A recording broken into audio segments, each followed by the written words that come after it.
Урматтуу депутаттар, урматтуу Камчыбек Кадыршевич, сиз бүгүн ушул чоң трибунанын үстүнө мени аябай караладыңыз. Мен ошол каралаганыңыздарга жооп бере албадым. Ошондуктан мен сизди сиздин артыңызда целый государственный машина бар. Сизге корко турган эчтеке жок. Мен өзүм жалгызмын. Анан мен только артымда, может быть, эл бардыр мени коргоого, башка эчтеке жок. Ошондуктан эми бул эме чечилди, аны убакыт көргөзөт. Кандай болгонуна. Ал вакыт тараза, вакыт өз көргөзөт. Ошондуктан экөөбүз моундай эмени сиз каралап бүттүңүз.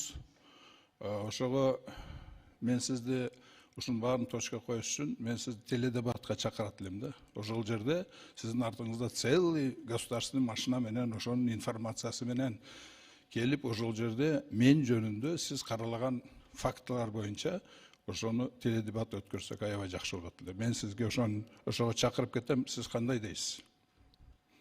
Рахмат, сиз мен теледебатка СИК чыгат. Ошо менен кыла бериңиз. Түшүнбөдүм. Центр избирком чыгат. Ошо менен жасай бериңиз. Рахмат.